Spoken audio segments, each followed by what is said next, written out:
اب ہم جانتے ہیں کہ جس زمین پر ہم رہ رہے ہیں وہ ہر دم حرکت کر رہی ہے، وہ اپنی ایکسس پر بھی گھوم رہی ہے اور سورج کے چاروں طرف بھی گھوم رہی ہے، اور اس کے باوجود ہم اس کے اوپر چین سے بیٹھتے ہیں، کھاتے پیتے ہیں، سوتے ہیں، آرام سے رہتے ہیں۔ کیا ہم سوچ سکتے ہیں کہ کبھی ہم کبھی نہ کبھی تو ہم کبھی جھولے میں بیٹھے ہیں یا کوئی چلتی ہوئی چیز میں، ہمیں کتنا عجیب سا لگتا ہے، لیکن زمین پر ہمیں کبھی بھی ایسا محسوس نہیں ہوا۔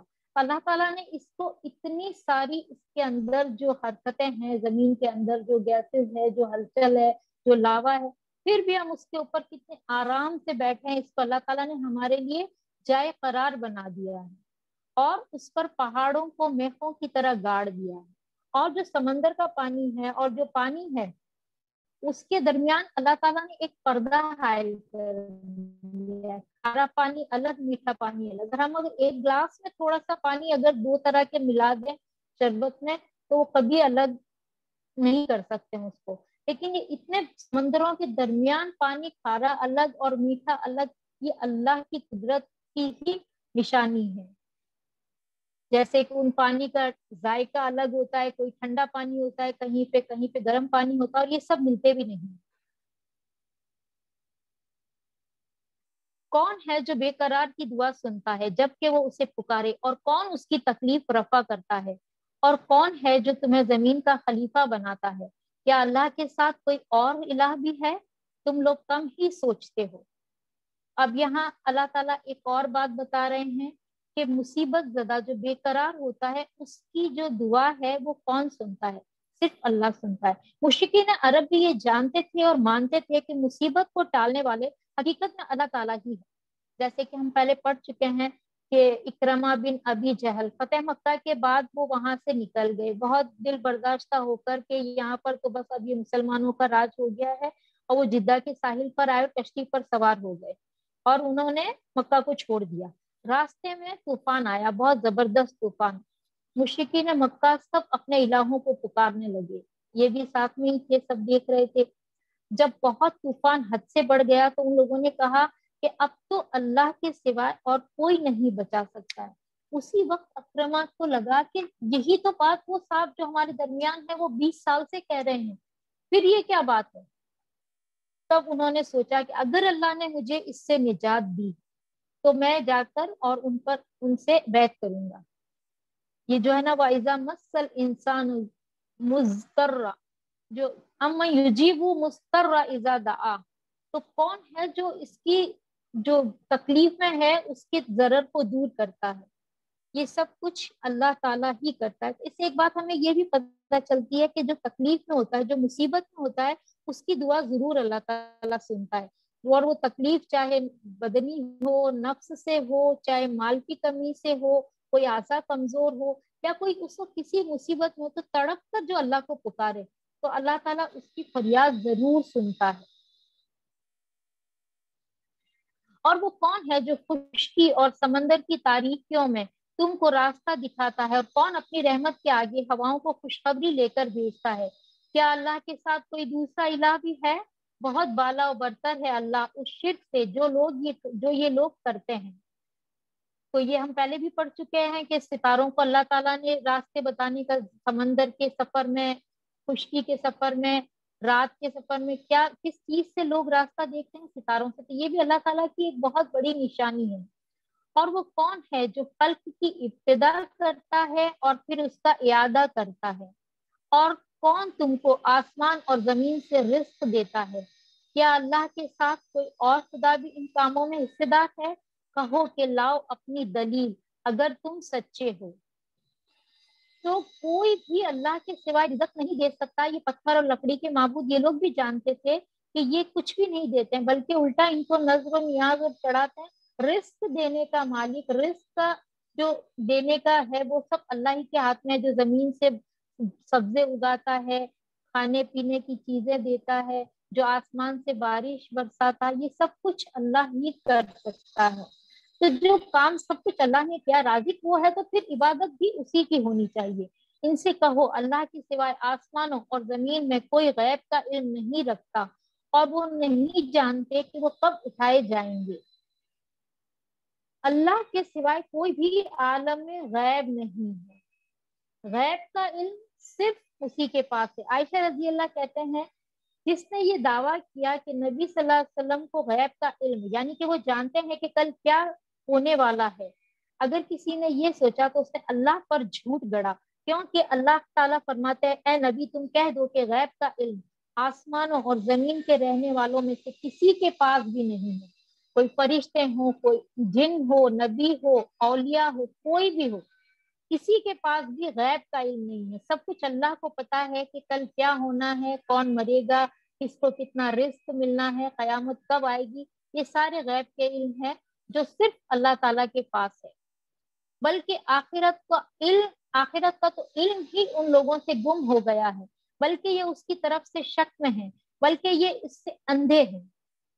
تو یہ جو مشرکین مکہ ہے وہ آخرت کو تو مانتے بھی نہیں تھے کہ اس کے بعد ہمیں مرنا ہے اور پھر زندہ ہونا ہے اور کوئی آخرت بھی قائم ہونی ہے، تو کہا یہ اندھے ہیں۔ یہ منکر کہتے ہیں کہ جب ہم اور ہمارے باپ دادا مٹی ہو چکے ہوں گے تو ہمیں واقعی قبروں سے نکالا جائے گا، یعنی کہ یہ جو زندگی ہے بس یہی زندگی ہے، اس کے بعد ہم دوبارہ ہرگز بھی نہیں زندہ کیا جائیں گے۔ ہمارے باپ دادا جو برسوں پہلے مٹی میں مل چکے ہیں وہ کیسے زندہ ہو سکتے ہیں؟ تو کہا کہ یہ تو ہونا ہی ہے، جب تمہیں پہلی بار بنانا اللہ تعالیٰ کے لیے مشکل نہیں تھا تو دوسری بار بنانا تو آسان ہے، اور یہ بھی ایک بات ہی ہے نا کہ جو چیز پہلی بار بنائی جائے وہ مشکل ہوتی ہے۔ یہ خبریں ہم کو بہت پہلے بھی دی گئی ہیں اور ہمارے پہلے آباء و اجداد کو بھی دی جاتی رہی ہیں۔ یہ مشرکین مکہ کہتے ہیں کہ جو ساری خبریں ہیں جو تم کہہ رہے ہو کہ قیامت آنی ہے، مرنا، پھر زندہ ہونا، پھر حساب دینا ہے، تو یہ تو ساری باتیں ہمارے باپ داداؤں کو بھی پہلے بتائی گئی، مگر یہ بس افسانے ہی افسانے ہیں جو ہم اگلے وقتوں سے سنتے چلے آ رہے ہیں۔ کہو ذرا زمین میں چل پھر کر دیکھو کہ مجرموں کا کیا انجام ہو چکا ہے۔ اس سے پہلے جو قومیں تھی جن لوگوں نے انکار کیا رسولوں کا، ان باتوں کا، تو پھر ان کا انجام دیکھو، یہ سب بستیاں تم سے دور نہیں ہیں۔ اے نبی صلی اللہ علیہ وسلم ان کے حال پر رنج نہ کرو اور نہ ان کی چالوں پر دل تنگ ہو۔ یہ جو باتیں کہتے تھے تو اس پر رسول اللہ کو بہت دل تنگ ہوتا تھا، بہت ان کا سینہ پھوڑتا تھا، تو کہا آپ ان پر تنگ مت ہو، یہ تو ایسی ہی باتیں کرتے ہیں۔ وہ کہتے ہیں کہ یہ دھمکی کب پوری ہوگی اگر تم سچے ہو، یعنی کہ جو تم کہتے ہو کہ عذاب آئے گا، عذاب آئے گا، رسولوں کو جھٹلانے کی یہ سزا ہے، تو ہم تو تمہیں جھٹلا چکے، اب یہ وعدہ کب پورا ہوگا جو تم کہہ رہے ہو کہ ہمارے اوپر ایک عذاب آ جائے گا؟ تو کہو کیا عجب کہ جس عذاب کے لیے تم جلدی مچا رہے ہو اس کا ایک حصہ تمہارے قریب ہی آ لگا ہو، یعنی کہ موت تو سب کے قریب آ چکی ہے نا، کسی کو نہیں پتا ہے کہ کب ہماری موت آنے والی ہے۔ حقیقت یہ ہے کہ تیرا رب تو لوگوں پر بڑا فضل فرمانے والا ہے، مگر اکثر لوگ شکر نہیں کرتے۔ بلا شبہ تیرا رب خوب جانتا ہے جو کچھ ان کے سینے اپنے اندر چھپائے ہوئے ہیں اور جو کچھ وہ ظاہر کرتے ہیں۔ آسمان اور زمین کی کوئی پوشیدہ چیز ایسی نہیں ہے جو ایک واضح کتاب میں لکھی ہوئی موجود نہ ہو، یعنی کہ یہ جو کچھ بھی کہہ رہے ہیں، جو کچھ بھی ان کے دلوں کے حال ہے، جو کچھ یہ ظاہر کر رہے ہیں، جو کچھ یہ چھپا رہے ہیں، یہ سب کچھ ریکارڈ ہو رہا ہے اور ایک دن ان کے سامنے لا کے رکھ بھی دیا جائے گا۔ یہ واقعہ ہے کہ یہ قرآن بنی اسرائیل کو اکثر ان باتوں کی حقیقت بتاتا ہے جن میں وہ اختلاف رکھتے ہیں، اور یہ ہدایت اور رحمت ہے ایمان لانے والوں کے لیے۔ یہ ہدایت اور رحمت کی کتاب ہے، لیکن اس سے فائدہ صرف مومن ہی اٹھا سکتے ہیں، ورنہ یہ کتاب تو سارے جہان والوں کے لیے آئی ہے نا، لیکن جو اس پر ایمان نہیں رکھتا تو اس سے ہدایت بھی نہیں حاصل کر سکتا، اور ایمان کا تقاضا یہ ہے کہ ہم اس سے رہنمائی حاصل کریں، ہم اس سے ہدایت لیں تاکہ اللہ ہم پر رحم بھی کرے۔ یقیناً اسی طرح تیرا رب ان لوگوں کے درمیان بھی اپنے حکم سے فیصلہ کر دے گا، اور وہ زبردست اور سب کچھ جاننے والا ہے۔ بس اے نبی اللہ پر بھروسہ رکھو، یقیناً تم صریح حق پر ہو، یعنی جو بات ہے وہ تو ہونی ہی ہے، آپ تسلی رکھو اور اللہ پر توکل کرو۔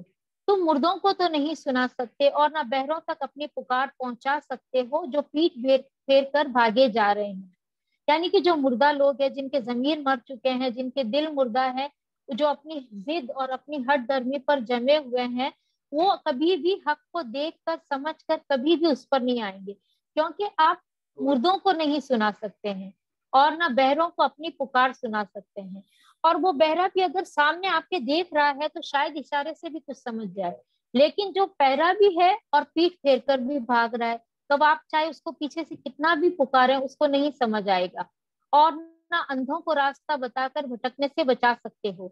تم تو اپنی بات انہی لوگوں کو سنا سکتے ہو جو ہماری آیات پر ایمان لاتے ہیں اور پھر فرما بردار بن جاتے ہیں، تو کسی کو گھسیٹ کر لانا، ایمان پر لانا یا ہدایت دینا نبی کے بھی بس میں نہیں ہے۔ کہا کہ آپ صرف اپنی بات پہنچا دو، باقی سارا کام اللہ کا ہے، وہ حساب بھی لے لے گا، اور جس کو ہدایت چاہیے ہوگی اللہ تعالیٰ اسے ہدایت دے بھی دے گا، کیونکہ ہدایت اسی کو دیتا ہے اللہ تعالیٰ جو اس کو چاہتا ہے۔ اور جب ہماری بات پوری ہونے کا وقت ان پر آ پہنچے گا تو ہم ان کے لیے ایک جانور زمین سے نکالیں گے جو ان سے کلام کرے گا کہ لوگ ہماری آیات پر یقین نہیں کرتے تھے۔ جب زمین میں اتنی گمراہی پھیل جائے گی کہ لوگ حق کو قبول کرنا بالکل چھوڑ دیں گے، اس وقت لوگ امر بالمعروف نہی عن المنکر بھی کرنا چھوڑ دیں گے، اور انسانوں کے اندر سے خیر بھلائی بالکل نکل جائے گی، تو اس وقت بتا رہے ہیں اللہ تعالیٰ کہ اس وقت اللہ تعالیٰ زمین سے ایک جانور کو نکالیں گے، وہ لوگوں سے بات کرے گا، وہ لوگوں کو سمجھائے گا، اور اسی طرح ایک روایت میں آتا ہے کہ وہ لوگوں کو کچھ نشان بھی لگا دے گا۔ ابو امامہ رضی اللہ سے مروی ہے کہ نبی صلی اللہ علیہ وسلم نے فرمایا دابت الارض کا خروج ہوگا تو وہ لوگوں کے منہ پر نشان لگا دے گا، اور وہ اس نشان کے ساتھ ہی زندہ رہیں گے، یہاں تک کہ کوئی آدمی اونٹ خریدے گا، کوئی شخص اس سے پوچھے گا کہ اونٹ تم نے کس سے خریدا، تو وہ جواب دے گا کہ میں نے اس شخص سے خریدا ہے جس کے منہ پر نشان لگا ہوا ہے، یعنی یہ خاص قسم کے نشان ہوں گے۔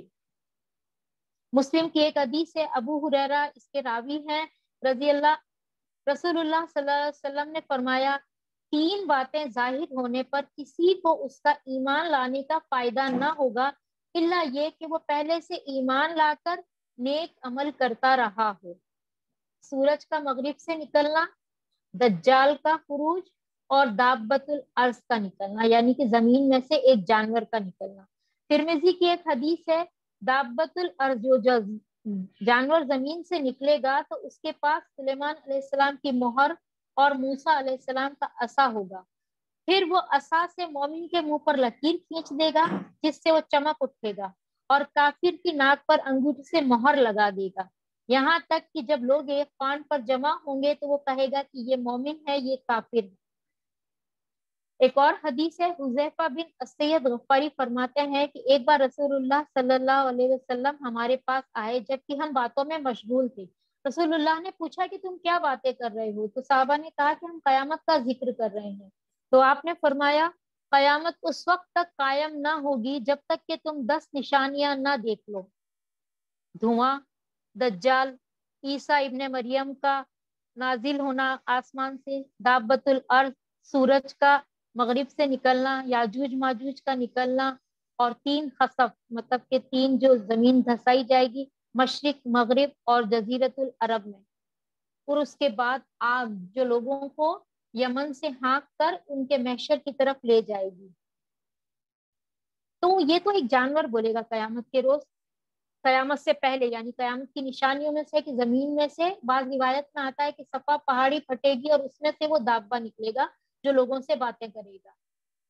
قیامت کے روز اللہ کی عدالت میں تو انسان کی کھالیں، ان کی آنکھ، ناک، ہاتھ، پاؤں سب بات کریں گے، اللہ تعالیٰ ان سب کو یہ گویائی دے دیں گے، تو جانور کا بات کرنا تو کوئی مشکل نہیں ہے، اللہ تعالیٰ کے لیے کچھ بھی مشکل نہیں ہے۔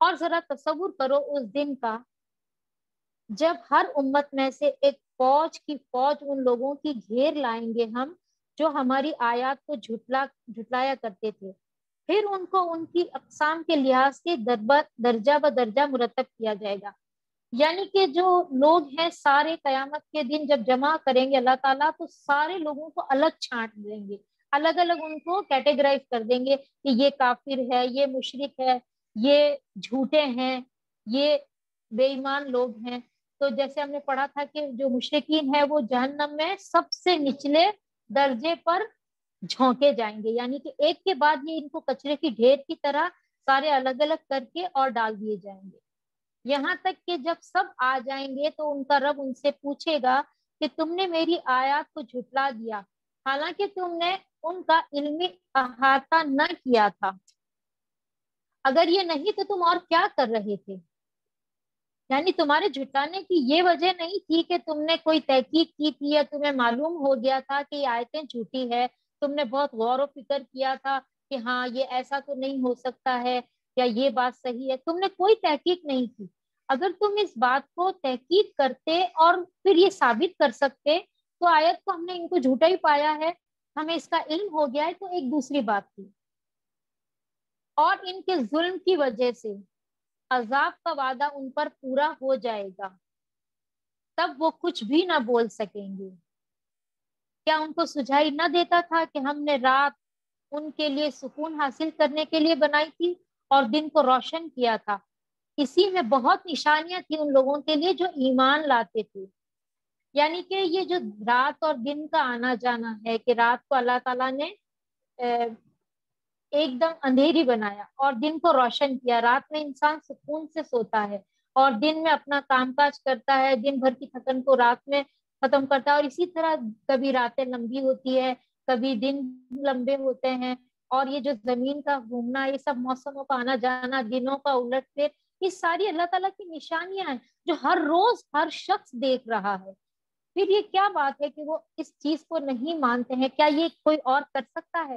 اور کیا گزرے گی اس روز جب کہ سور پھونکا جائے گا اور ہول کھا جائیں گے وہ سب جو آسمانوں اور زمین میں ہیں، سوائے ان لوگوں کے جنہیں اللہ اس ہول سے بچانا چاہے گا، اور سب کان دبائے اس کے حضور حاضر ہو جائیں گے۔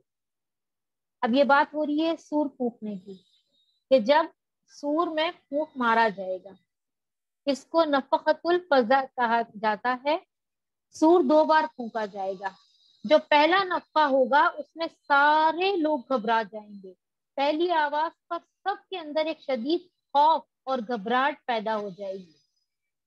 اور ہمیں پتا ہے نا کہ جب قیامت قائم ہوگی تو جمعہ کے روز ہوگی، ساری مخلوق سب اللہ سے ڈرتے ہیں جمعہ کے روز، زمین، آسمان، سورج، چاند، ستارے، ہوا، بادل، پانی، سمندر، سب ڈرتے ہیں کہ کہیں قیامت نہ ہو جائے، اور اس کا جو شدت ہے، زمین کا حال اس وقت یہ ہوگا وہ کشتی کی طرح ڈول رہی ہوگی طوفان کے تھپوڑوں میں، جیسے کہ کشتی ہلتی ہے، اور یا اس قندیل کی طرح جس کے آگے بہت ہوا کے جھونکے آ رہے اور وہ پڑپڑا رہی ہو، اس وقت پہاڑ کو ایک چوٹ سے چورا چورا کر دیا جائے گا، زمین زلزلے سے ہلا ماری جا رہی ہوگی، آسمان لال سرخ ہو جائے گا، اور جب مطلب کہ وہ ایسا ماحول ہوگا، ایسا حال ہوگا کہ کسی کو کسی کی نہیں پڑی ہوگی، جو بچوں کو دودھ پلا رہی ہوگی مائیں وہ اپنے بچوں کو چھوڑ کر بھاگے گی، بچوں کو وہ وقت بوڑھا کر دے گا، آسمان پھٹ رہا ہوگا، یا کبھی ایک تیز آواز آتی ہے تو ہمارا کیا حال ہوتا ہے۔ اور یہ ایسی باتیں ہیں قیامت کے بارے میں، اور یہ کہاں سے شروع ہوگی؟ جب سور پھونکا جائے گا۔ ایک بار کسی صحابی نے نام یاد نہیں رہا، انہوں نے پوچھا کہ یا رسول اللہ یہ ایسی گھبراہٹ ہوگی تو اس وقت ہمیں کیا کرنا چاہیے؟ تو آپ صلی اللہ علیہ وسلم نے فرمایا اس وقت تم یہ پڑھنا حسبنا اللہ و نعم الوکیل۔ اور یہ بتایا جا رہا ہے کہ اب آپ سوچئے کہ ایسی باتیں سن کر کہ ہمارا دل ہل جاتا ہے، کیا حال ہوگا اس وقت۔ تو ہم کو یہ قیامت کے جو ہم واقعات پڑھتے ہیں تو ہمیں بڑی پریشانی ہوتی ہے اور فکر بھی لگتی ہے، اور کچھ سمجھ میں نہیں آتا ہے کہ اس گھبراہٹ سے بچنے کے لیے کیا کیا جائے۔ تو ایک دعا بتا دی، اور یہاں اس آیت سے ہمیں پتا چل رہا ہے کہ نیکیاں کرنا اس گھبراہٹ کو دور کر دے گا، سوائے ان لوگوں کے جنہیں اللہ اس ہال سے بچانا چاہے گا۔ تو وہ کون لوگ ہوں گے جسے اللہ تعالیٰ بچائے گا اس ہال سے؟ جبکہ سارے لوگ ساتھ چھوڑ جائیں گے، سارے رشتے کٹ ہو جائیں گے، تو اس وقت کیا کام آئے گا؟ صرف نیکی، کہ اللہ تعالیٰ نے اس کا بتا دیا کہ جو نیکی کر کے لائے گا، ایک نیکی کے بدلے 10 نیکیاں، یہ سب ہم پڑھ چکے ہیں۔ تو